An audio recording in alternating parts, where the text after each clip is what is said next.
much. Good morning, everybody. I would like, before I start my speech, I would like to say a few words and to say thanks Lithuanian government and Lithuanian people for supporting Ukrainian nation. This very hard time for Ukrainian people. And also I would like to say few words on Russia, because crime which they committed have been by Russians. Сегодня мы отмечаем очень печальную дату, 83-я годовщина со дня депортации народа Литвы. Я прошу участников нашей конференции почтить память вставанием и минутой молчания жертв этой преступной акции.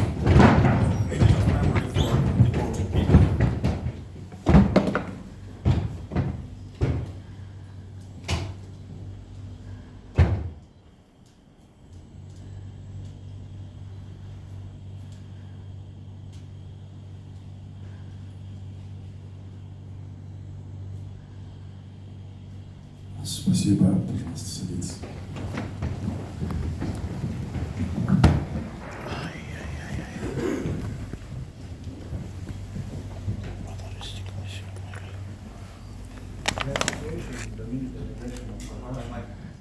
This situation is the military aggression of the Russian Federation creates an acute crisis on the international stage.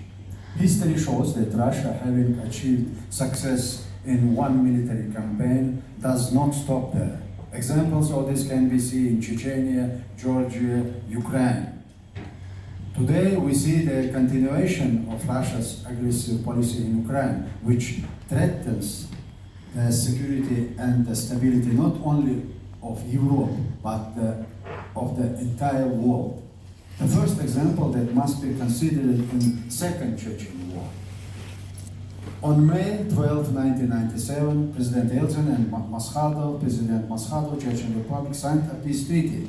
But 2 years later, Russia started the Second Chechen War. War violating all agreements and once again bringing suffering to our people. Despite numerous civilian casualties and destruction, the international community limited itself to condemnation without taking serious actions to restrain Russia. The result was the establishment of puppet regime in Chechnya and the strengthening of the central power of the Russian Empire. In 2008, Russia once again demonstrated its desire to expand its influence, this time in the territory of Georgia. During the 5-day war, Russian troops invaded South Ossetia and Abkhazia. The international community again condemned the actions of the Russian Federation, but no decisive measures were taken to restrain the aggressor. As a result, Russia effectively annexed these territories, establishing controlled regimes there. This example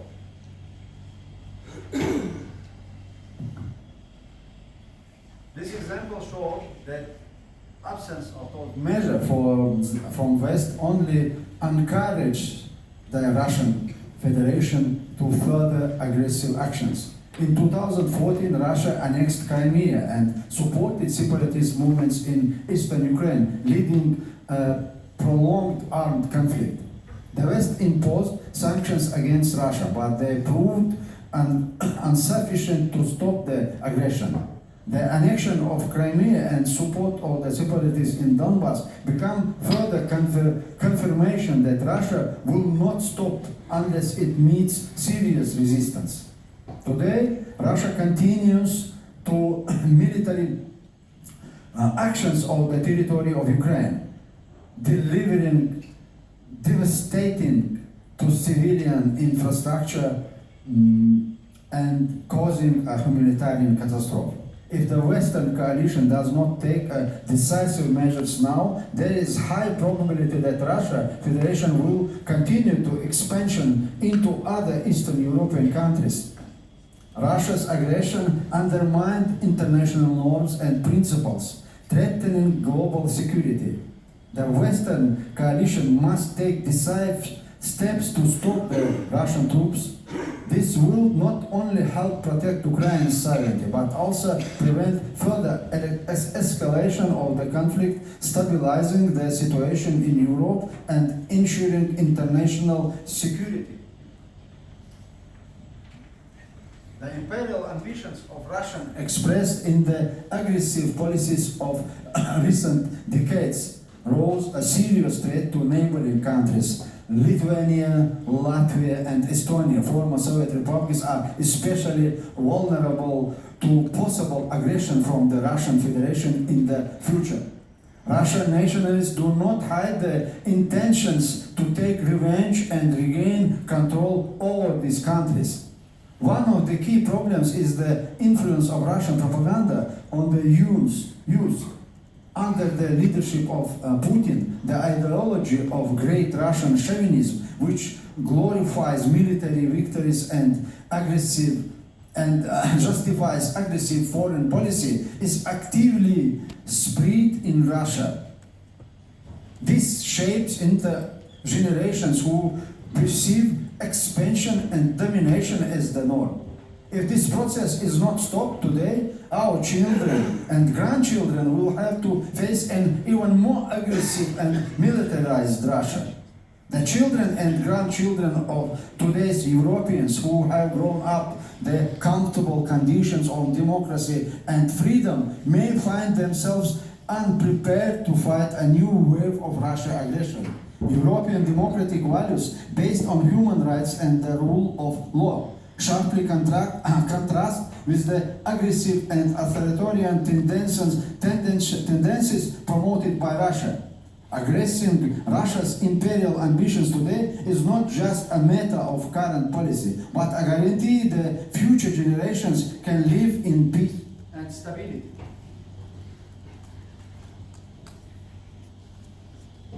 Dismantling Russia's imperial ambitions today is the only safe solution that will avoid future conflicts and protect future generations. Lithuania, Latvia, and Estonia are on the front of line this confrontation, and their security should be a priority for international community. Delaying this issue leaves our children and grandchildren with a heavy legacy they will have to struggle with decisive actions. Now, a guarantee of peace and stability in the future. When discussing the need to dismantle Russia's imperial ambitions, it is also important to pay attention to the ideas nurtured by the so-called Russian liberal opposition under the guise of beautiful words about democracy and self-determination. Their forces seek to preserve the potential of the Russian state for further revival and the pursuit of revanchist policies. The Russian liberal opposition actively promotes the idea of refederalization, proposing to reform Russia while preserving its territorial integrity and centralized governance. They speak of democracy and the right to self-determination, but in practice, these ideas will lead to the preservation of old structures and the potential for future aggression. To understand the real intentions or the capabilities of the liberal opposition, it is enough to recall Boris Yeltsin, often called the icon of democratic Russia. In the early 1990s, Yeltsin proclaimed the slogan, "Take as much sovereignty as you can swallow," promising the peoples.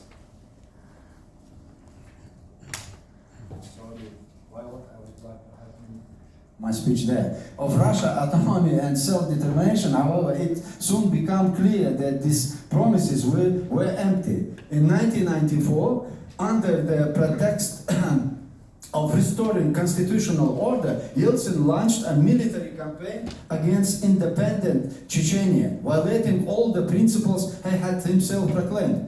This became a clear example of pseudo-democracy where slogans are used to mask true goals. The refederalization proposed by the modern liberal opposition carries the same risks. Maintaining a unified state with powerful central authority means preserving the potential for future aggressive actions. History shows that even under democratic slogans, Russia continues to adhere to imperial ambitions. When we talk about the needed to dismantle Russia's imperial ambitions, we cannot ignore the actions and statements of key figures who presented themselves as liberal reformers. Mikhail Khodorkovsky, one of the leaders of the Russian liberal opposition, admitted in a recent interview that he voluntarily and freely financed the Russian OMON, responsible for crimes against civilians in Chechnya. This fact raises many questions about the real motive and goals of such opposition figures. Financing the Russian OMON, which participated in mass killings in Chechnya, one of the most horrible crimes committed by Russian OMON was the mass murder in the village of Norway Aldi in 2000. Organizations like Human Rights Watch, Memorial, and others have deleted this bloody massacre in which many civilians were killed. The European Court of Human Rights recognized the culpability of the Russian OMON, confirming the scales and brutality of these crimes. As many people you know, we have submitted documents to International Criminal Court in The Hague regarding crimes committed by the Russian forces in Chechnya, which resulted in the deaths of 300,000 people, civilians, including 42,000 of them children. Mr. Khodorkovsky's statements will be exactly included in this criminal case in Hague. Khodorkovsky's revelations are especially important against the backdrop of current events in Ukraine. What happened in Chechnya is being repeated today in Mariupol, Bucha, Irpin, and other Ukrainian cities where Russian troops are committing war crimes against the civilians. Mikhail Khodorkovsky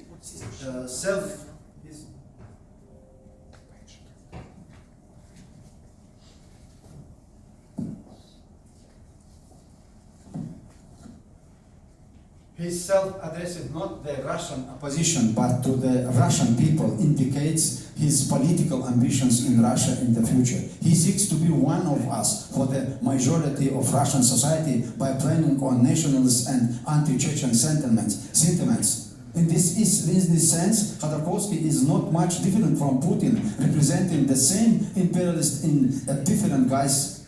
Leaders who adhere to principles of us versus them and justify crimes against humanity cannot be carriers of true democratic values. The international community must be vigilant and ready to support real reformers striving for peace and justice, not the revival of old imperial ambitions. To ensure long-term security and stability, more radical measures than simply reforming existing structures are necessary. The Western coalition should insist on, first, fragmentation of the Russian Empire, real fragmentation, decentralization and the creation of independent states in the place of former Russian regions. This will prevent the possibility of restoring centralized power and pursuing revanchist policies. Second, international control and support.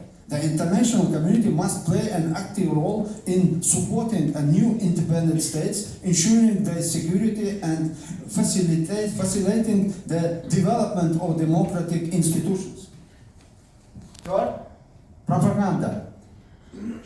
Actively combating great Russian chauvinism and Russian propaganda both within Russia and on the international stage. Fourth, next, economic and political pressure. Continuing sanctions, pressure on the Russian Federation and supporting democratic forces striving for real change.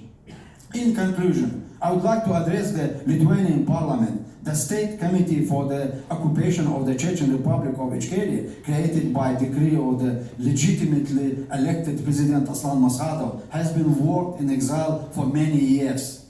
We are following the same path the Supreme Committee for the Liberations of Lithuania took, continuing to resist the USSR for almost 50 years. Lithuanian patriots who remember the difficulties of this intense struggle are still alive. They remember how unfairly the allies in the West acted, not recognizing the Supreme Committee for the Liberation of Lithuania, and how many European countries did not recognize the occupation of Lithuania by the Soviet Union, among many other things. all of this is what we Chechens are experiencing today. It is time for historic decision. The time has come to recognize Chechnya as a temporarily occupied territory, as the Verkhovna Rada of Ukraine has done.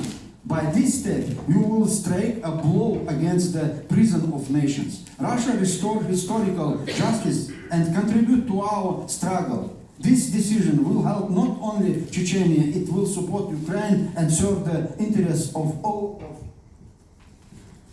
Europeans, including Lithuania. We live in a where the fate not only individual countries, but the entire continent is being decided. Lithuania, like other free peoples, is on the front line of the confrontation. The history of Lithuania is a history of courage and unyielding will to freedom.